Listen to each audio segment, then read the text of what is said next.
Assalamualaikum warahmatullahi wabarakatuh. Apa kabar sobat sobter semuanya? Semoga kalian semua dalam keadaan sehat jasmani dan rohani, tidak kekurangan satu apapun. Oke, Mimin akan lanjutkan cerita Yecennya. Tapi seperti biasa, tolong dibantu tekan tombol like dan berkomentar juga. Terima kasih sesudah dan sebelumnya. Jangan lupa bantu tekan like dan berkomentar. Kamis, tanggal 7 September tahun 2023. Saya khawatir ini adalah permainan catur. Bab 6506 sampai bab 6510. Jazakumullah khairan kasiran. Terima kasih kepada Tuan Wasis Murti yang sudah kirim super tanknya. Dan kepada Tuan Denny Ardians yang sudah berlangganan atau join bersama Sobter Channel. Semoga rizkinya semakin berkah, dan kebaikannya dibalas sama Tuhan Yang Maha Esa berlipat-lipat ganda. Serta dilancarkan dalam segala urusannya, juga disehatkan selalu, amin ya robbal alamin. Tak lupa juga semoga semua subscriber setia Sobter Channel selalu disehatkan, amin ya robbal alamin. Menyadari bahwa lelaki tua di depannya benar-benar kuat dan juga seorang Han, Lin Zulu berlutut di tanah hampir tanpa ragu-ragu, tersedak dan memohon, "Ya Tuhan, sekarang orang Han telah sepenuhnya diduduki oleh orang Tartar, dan kehidupan orang-orang Han sedang sekarat. Penderitaan yang tidak dapat diungkapkan dengan kata-kata. Generasi muda mungkin memiliki kemampuan terbatas untuk melawan dinasti Qing selama bertahun-tahun, dan hanya dapat menyaksikan orang-orang Han terus berjatuhan, karena para dewa lama juga orang-orang Han. Tolong minta dewa-dewa tua untuk mengusir anjing-anjing Qing dan memulihkan dinasti Han." Wu Feiyan juga kembali sadar, segera membungkuk dan bersujud, dan dengan hormat berkata, "Saya mohon dewa tua untuk bertindak." Meng Changsheng sedikit terkejut dengan tindakan keduanya, lalu dia mencibir dan berkata, "Saya telah mengasingkan diri di sini selama ratusan tahun, dan negara siapa yang berada di luar tidak ada hubungannya dengan saya. Orang Han adalah kaisar, dan bangsa Mongol sebagai kaisar, atau bangsa Manchu sebagai kaisar, bukanlah urusan saya." Lin Zulu dan Wu Feiyan langsung terlihat putus asa. Mereka berpikir bahwa dengan kekuatan para dewa tua yang dapat dengan mudah membunuh ratusan pasukan Qing dengan menjentikkan jari mereka, bahkan pergi ke kota kekaisaran Yanjing untuk mengambil kepala anjing Sunzi tua akan menjadi hal yang mudah. Namun, mereka melebih-lebihkan integritas Han Meng. Faktanya, di usianya yang sekarang, Meng Chang sudah melupakan kebenaran negara dan integritas nasional.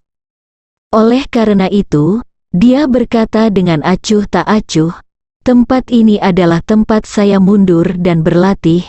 Jangan kalian berdua terus tinggal di sini untuk mengganggu kultivasi saya. Saya telah membunuh semua pasukan Qing yang mengejar Anda. Anda juga boleh pergi." Lin Zulu berlutut dan berkata, "Yang abadi, jika Anda dapat mengusir anjing Qing keluar dari celah dan menyelamatkan orang-orang biasa di dunia, itu akan menjadi perbuatan baik, dan juga akan sangat bermanfaat bagi latihan Anda. Hal semacam ini seharusnya mudah bagimu. Tolong pikirkan lagi." Meng Changsheng berkata dengan nada menghina, "Ketabahan, pahala itu seperti gapura peringatan kesucian, tidak peduli berapa jumlahnya. Terus kenapa, jika Anda memiliki lebih banyak pahala, dapatkah Anda hidup selamanya?" Lin Zulu sedikit terkejut, umur panjang masih merupakan kata yang sangat asing baginya, dan dia tidak tahu apa arti di balik kedua kata tersebut. Melihat dia tertegun, Meng Changsheng berkata dengan tenang, "Jangan berpikir bahwa saya satu-satunya yang memiliki kekuatan seperti itu di dunia. tetapi siapapun yang bisa duduk di atas tahta semuanya selaras dengan waktu, tempat, dan orang yang tepat, mendobrak celah dan merebut kota kekaisaran dinasti Han membuktikan bahwa nasibnya, urat naga dari klan lain, dan kekayaan nasional Manchu King jauh lebih unggul dari dinasti Han pada tahap ini, dan harus ada asisten ahli di sekelilingnya. Berbicara tentang ini, Meng Changsheng berhenti sejenak, dan melanjutkan, saya menyarankan Anda untuk tidak menjadi kusir, dengan kemampuan Anda berdua, pada dasarnya tidak mungkin untuk mengalahkan negara dengan kekayaan nasional yang meningkat. Ketika Lin Zulu mendengar ini, dia langsung terlihat sangat tertekan. Dia menundukkan kepalanya, nadanya tegas, dan pada saat yang sama dia berkata dengan sedikit serius, bahkan jika aku, Lin Zulu, tidak dapat membantu keluarga Han, saya tidak akan pernah menyerah. Lawan Kingo sampai akhir populasi Kingo hanya 1 juta, tetapi mereka dapat menempati sebagian besar negara saya di Tiongkok. Jika setiap orang Tiongkok acuh tak acuh terhadapnya, orang Han tidak akan pernah bisa mendapatkan kembali negara ini. Meng Changsheng tersenyum acuh tak acuh, yang disebut cita-cita dan ambisimu hanyalah karena kamu belum hidup cukup lama. Jika kamu bisa hidup seusiaku, apa bedanya siapa kaisar, Tartar, atau Han? Melihat bahwa dia tidak tergerak, Wu Feiyan di samping dengan cepat berkata, Dewa tua, pasukan King sekarang menuju ke selatan seperti bambu yang rusak. Mereka telah mencapai Huguang, dan akan segera memasuki Gunung Siwan. Begitu mereka merebut Yunan Selatan ke dalam kantong mereka, Tiongkok akan sepenuhnya ditaklukkan.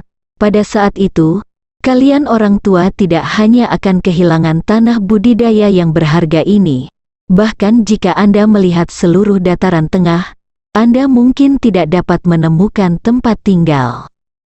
Mendengar ini, Meng Changsheng tanpa sadar mengerutkan kening. Wu Feiyan sangat menyadari perubahannya, dan segera memukul setrika saat masih panas. Dewa tua, kamu memiliki sikap yang kuat dan sikap yang luar biasa. Terutama sanggul yang terbuat dari rambut panjang adalah sentuhan akhir. Berbicara tentang ini, Wu Feiyan mengganti topik pembicaraan dan berkata dengan lantang, Ya Tuhan, untuk menyatukan dataran tengah, Kingo memaksa semua orang Tiongkok untuk mencukur kepala mereka dan meninggalkan kuncir mereka yang tidak setebal jari kelingking. Jika kamu jangan mencukur rambutmu, kamu akan dipenggal. Ketika kamu tidak punya tempat untuk berlatih dan kamu dipaksa masuk ke dunia, jika kamu tidak ingin terbunuh, kamu harus mencukur rambut panjangmu. Bisakah kamu menerimanya? Ekspresi Meng Changsheng tiba-tiba menjadi sangat jelek. Jangan lupa tekan tombol jempol atau like videonya Sopter Channel. Lanjut. Dia telah berlatih di sini selama ratusan tahun. Dalam ratusan tahun ini, hampir tidak ada seorang pun yang pernah ke gua tempat dia diselamatkan. Tapi hari ini, sekelompok tentara King yang tidak memiliki penglihatan jauh bergegas masuk, berteriak dan membunuh, mengganggunya hingga bersih.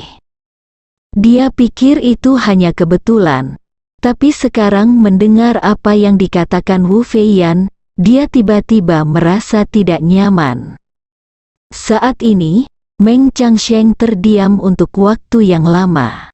Pada saat ini, api berkobar ke langit dari kaki gunung.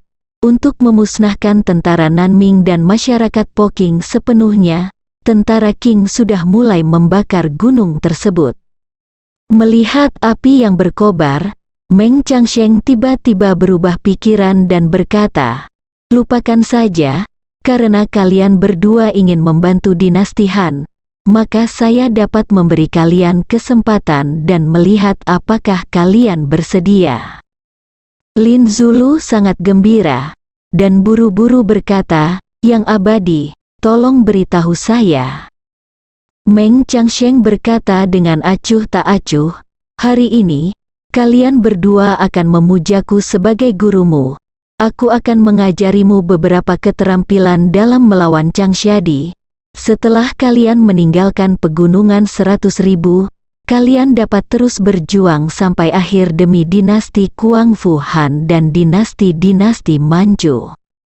Lin Zulu segera berkata dengan penuh semangat, "Murid Lin Zulu, terima kasih, Guru."